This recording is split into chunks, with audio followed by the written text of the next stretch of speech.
Our first story is an update to a story I did about 2 weeks back. Anyone hasn't seen that story yet? Click the card in the top corner or the link in the description. Update. Am I the a-hole for telling my stepdaughter to go ask her real dad when she asked me to pay for her plane tickets? Hey guys.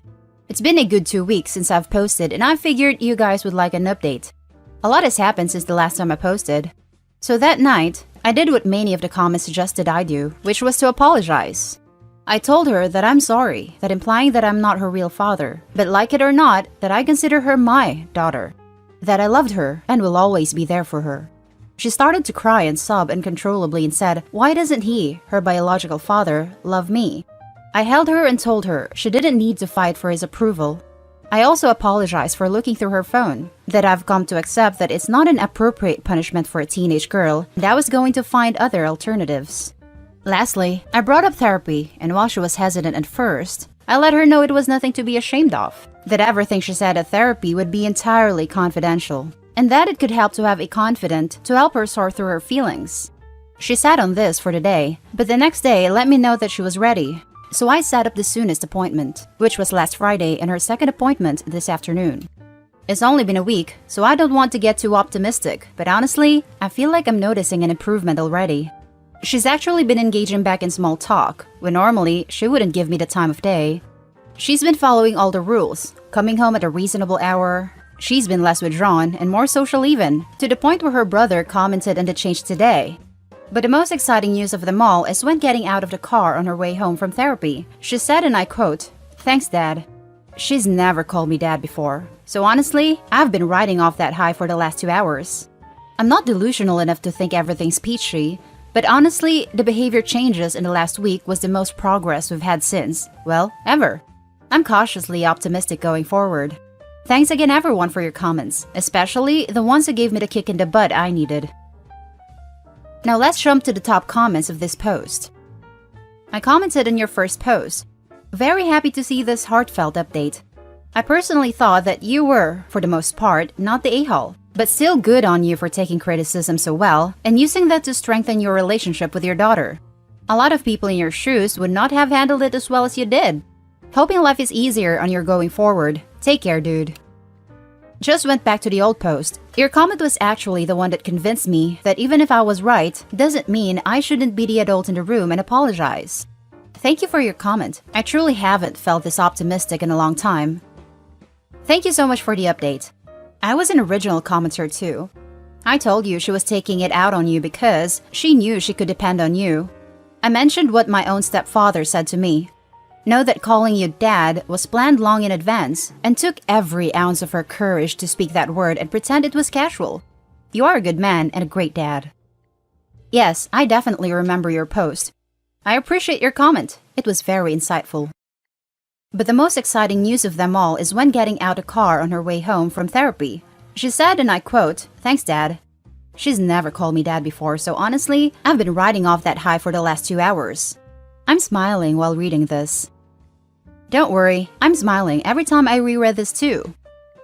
I remember your original post. I'm glad things are going well for you, and that you got it turned around. Thank you for your kind words, and God bless. This post was a pure serotonin boost. I'm so happy for you, OP. One thing that occurred to me is, it might be good to find a way to let her know how meaningful those small changes have been to you, just in the spirit of positive reinforcement being the most powerful agent of long-term behavior change. Having been a teenager girl myself, I do not recommend anything big or face-to-face. When my parents made a big deal out of small stuff I did right, it embarrassed me, which made me want to do the right stuff less. But sometimes, my mom would leave a little note in my room, letting me know how happy something I'd been doing lately had made her, and how much she loved me, how proud she was at me, etc. And that always really impacted me. I feel like if your stepdaughter knew how meaningful it was to you to have those small talk moments, and to hear her call you Dad, it would start to reinforce the reality that you do really love her. And she really does have a dad, even if it's not the one she originally thought. Just food for thought though, you're clearly already on a great path. For the second story, am I the a-hole for telling my sister she needs to be more realistic about her dating standards because she has damaged goods? I wasn't trying to be mean, and I only told her this because she asked for a guy's opinion after spending the last year not having much luck with dating. She had a hard time understanding why, since in the past, she's never had that issue. I'm not in the habit of beating around the bush when people ask me for my honest opinion, so I told her that she has to come to terms with the fact that her dating pool has changed. She is twice divorced with kids from each ex, so a lot of guys will view her as a damaged goods. It's not because there is anything wrong with her per se, but it's a lot of baggage to bring into a new relationship. They have to deal with 2 ex-husbands and 3 step-kids, and that complicates things and limits their relationship with her. A lot of people just don't want to juggle all of that. I would not. It may have been hard for her to hear, but I stand by that opinion because it's true in my experience. She didn't agree and took offense to what I said, particularly the part about her being damaged goods. She now is refusing to speak to me unless I apologize. I've asked a few people close to me if I was too harsh, and they all agree that I could have been nicer in how I expressed my opinion. They don't think I am the a-hole for what I said, but how I said it. I'm just not sure if I agree with that, since I don't know of a better way to tell someone that they need to be more realistic because they have too much baggage which makes them unattractive to most people. Saying that is essentially the same thing as saying they are damaged goods. Am I the a-hole for what I said or how I said it? Now let's read the top comments. You're the a-hole. Saying she has baggage is not the same as saying she's damaged goods. Not in the least. That was an a-hole thing to say. Try a little tact. LP basically called their sister an object. You're the a-hole. I'm very blunt too, and even I wouldn't have phrased it like that. She's not damaged goods. She has baggage, and you should have left it at that. You're the a-hole. So once a woman has kids, she should lower her standards? She's all of a sudden not good enough and is damaged goods? What the F? I voted you're the a-hole, but in response to your comment, I'd say that people rarely get what they deserve. She deserves to be happy, yes, and can wait as long as she likes for the right person. But I think weighing being pragmatic and what people deserve is unrealistic. She could find someone, but there's a real possibility that she doesn't. She deserves someone who will accept her, but the men she dates also deserve to find someone they want as well. It's not up to us to judge men who don't want a relationship with her. You're the a-hole. Your sister isn't a consumable good. She's a person. Does her past complicate things? Absolutely. But it definitely doesn't mean she is worth less a person. Now let's read the last story. Update. Am I the a-hole for paying for my stepson's college, but refusing to pay for my stepdaughter's? Original story. I, 46 male, have a wife, Janice, 44 female, and 2 stepchildren, Jonas, 25 male, and Lucy, 25 female. Their biological dad died in a car crash before they were born, and Janice has raised them as a single mother. I met Janice about 5 years ago, and we have been married for almost 2 years now. I love her very much, and we have an amazing relationship. When me and Janice started dating, we took things really slow. She said she had bad luck with men in the past and wanted to be sure. I, of course, respected that. After a year of dating, she introduced me to her children. Jonas was really excited to meet me, but Lucy wasn't. She was mean to me and overall distant. She made some inappropriate comments like, "Why do you even bother when you will eventually leave my mom?" Or, "My mom is better off without you." I tried to bond with her, but I never forced her to do anything. She is an adult, and when she said she doesn't want to talk to me, I respected that. On the other hand, me and Jonas really bonded. We got to know each other, we talk really often, and we play tennis together when we meet. About 2 years ago, me and Janice got married and she moved into my place. Her kids live in a bigger city, which is about 2 hours drive away, and they both go to college there. Both of them were visiting Janice every other weekend, but when she moved into my place, Lucy stopped visiting. There is no issue with my place. It's a nice big house with a garden, swimming pool, and tennis court. Jonas still comes every other weekend, but Lucy comes like once in 4 months. Last month, both Jonas and Lucy finished college and got their degrees. They came to us and we celebrated. Me and Jonas were talking, and I offered to pay off his student debt. I never had my own children, and I have some savings, so it's not that big of a deal for me. When I spoke to Lucy, she asked if I could pay for her college as well, but I said I won't. She got upset, and Janice got mad at me as well. She said that I can't pay for one child and not for the other, and that is either both or none. I get that, but Lucy was never interested in having any kind of relationship with me, and now she wants to get money out of me. Jonas was more than nice to me, and I want to help him out. Am I the a-hole here? Edit. I didn't offer to pay for his debt in front of both of them. I talked with him about it in private, but he was excited and told Lucy. Before we read the update, let's read the top comments to the original post first. Not the a-hole. My knee-jerk reaction is to say that, yeah, you're the a-hole and you should be fair with your money, but, frankly, these aren't your kids. You've only known them as adults, and you have no real obligation to either of them. You can do what you want with your money. That said, spending money on only one and not the other is only going to cause more resentment, and that's pretty short-sighted to think that anything good could come of that. Not the a-hole as well. If I would resent a person and go out of my way to constantly show them that, I wouldn't dream to dare to ask for money. Even if offered to me, I would decline. We are talking about adults here. What's this? Her high horse stumbles on the money now? What if she married rich and her husband wants to pay for her? Would it still be both or none?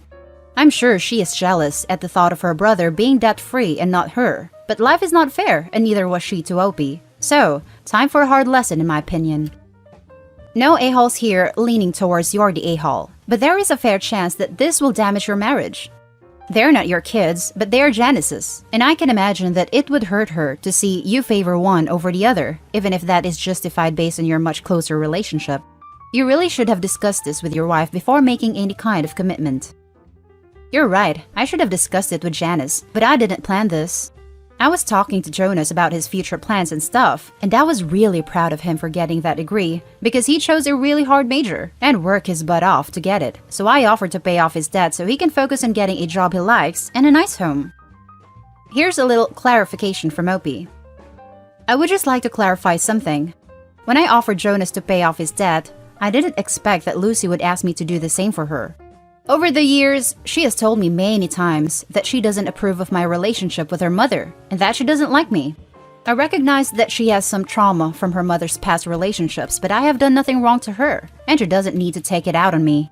However, I respected her boundaries and I didn't force her to spend time with me. She is an adult and makes her own choices. She said multiple times that she doesn't want anything to do with me, so when she asked me for that money, I knew that's the only thing she wants from me, and that's why I refused. Jonas understands why I refused to pay for his sister's college, and honestly, he was also a bit surprised when she asked me for money. Janice is still rightfully mad because I put her in a difficult position, but she understands my reasons. I know that I should have discussed this with her before doing anything. And now for the full update. I got a lot of messages asking for an update and how things ended up. Some of you guys gave me really good advice, and I was able to see things from another perspective. I'm grateful for that. It has been about 2 weeks since the incident, and I'm happy to say that we resolved everything, and we don't argue anymore. At first, I apologized to my wife. I know I put her into a really crappy position and caused a rift between our family. I only wanted to help Jonas, but I didn't think it all the way through. My actions were short-sighted, and I should have discussed this with her before offering to pay anything. We talked about everything, and thankfully, she's not mad at me anymore. She said she knows my intentions were good, but she needs to keep things fair between her children. She understands why I don't want to pay for Lucy's college, and admitted she was also surprised when Lucy asked me for money. I said if necessary, I would tell Jonas I changed my mind about paying his debt, and this way he would be mad at me and not at Janice, but we agreed to talk about it with the kids first. About a week later, we met with Jonas and Lucy to talk. I explained to Lucy why I won't pay off her debt. I told her she was nothing but rude and disrespectful to me for 4 years. She said many times she doesn't want anything to do with me, and suddenly changed her mind when she thought she can get money out of me. She understood. She said she got so excited when Jonas told her I would pay off his debt, and at the moment, she thought I could do the same for her, but now she understands why I won't and doesn't blame me. She admitted she had some issues with her mom's previous partners, and that's why she was so rude to me. When I heard that, I offered to pay for her therapy so she can get better, and Lucy accepted. At last, Lucy said if I'm still willing to pay off Jonas' debt, I should do it, because she doesn't want to stay in the way of his happiness. I asked Jonas if he's okay with me paying off his debt, and not his sister's, and he said he is. He thanked me and was very grateful for the offer. Janice also agreed, so I paid off his debt. I'm really happy I was able to help him like this. Now he can focus on getting a nice home for his future family he always talks about, and doesn't have to worry about his debts. I really hope the therapy works, and Lucy will be able to deal with her issues. I will try to put more effort into building a relationship with her, and maybe in the future, I will also pay off her debt. But I haven't told her. because I don't want to hold it over her head, nor I want her to fake it. Now let's read the top comments in this one. When I heard that, I offered to pay for her therapy so she can get better, and Lucy accepted. That's no small thing. So many people need/want to attend therapy, but simply can't afford it. Honestly, I think it's a better gift than paying off her debt. Especially since you mentioned that if things genuinely improve between you, you'd consider paying off her school debt as well. Instead of just giving in and giving her what she wanted to shut her up or end the drama, you're giving her what she needs to be a better person. Agreed. It looks like OP took the advice a lot of people gave in the last thread. That's great, and therapy can be used to improve on things that aren't just issues from her mother's past failed relationships. I also think it's wise to not tell Lucy that her debts can possibly get paid off too. Puts too much pressure on their relationship, and things like that need to grow naturally, especially when Lucy already has trust issues. OP offering therapy was the best olive branch, and a good decision that will benefit Lucy and likely the relationship she has herself. I'd like to say that it's also no small thing for Lucy to accept the offer. I'm pleasantly surprised by everyone in this family, but especially by Lucy. It can't have been easy to admit OP was right about both her treatment of him and why he wasn't paying off her student debt. And then she honestly spoke about why she'd behave that way. Then she accepted the therapy offer. And then she made a point of saying OP should still pay for her brother. I think she deserves a lot of credit in this update. Agreed. I was pleasantly surprised by Lucy's introspection. There's obviously hope for her based on her wanting the best for her brother. Here's more clarification from the original poster. There was a lot of questions under my original post and I didn't have the time to answer them all, so I will answer this way. Me and my wife have separate finances, and before marriage, we signed a prenup. I don't want to discuss why. I obviously paid his debt with my money. Both Lucy and Jonas have significant debt. Janice raised them as a single mom, and she didn't have the means to put them through college by herself. I'm able to pay for both of them. I never had kids on my own, and my job is well paid, so I have some savings. I refuse to pay for Lucy because of her attitude, not because I can't afford it. It's not like I wouldn't notice that the money is gone, but it wouldn't cause me any financial hardship. You seem like a good man. I wouldn't pay the debts of someone who treated me badly either. You have a generous spirit, and they are lucky to have you. Is there a chance that if Lucy works through her issues in therapy, and you can come to a place where the relationship is healthy, you may change your mind about paying the debt? Not saying you should, just curious. I think it's great you are paying for the therapy, and also understandable she has so many problems trusting and hesitations toward you. Certainly doesn't justify her behavior, but it's understandable considering her past. Kudos to you for the way you've handled this. I still think this is going to blow up later on. Yeah. Asking if the stepson was okay with his debt being paid and not his sister's. That might drive a rift between the two of them for sure. And that's it for this video, guys. If you have something to add, share us your thoughts down in the comment section. Don't forget to hit like and subscribe and turn on your notification to get updated on the latest content. I'll catch you in the next one. Stay safe.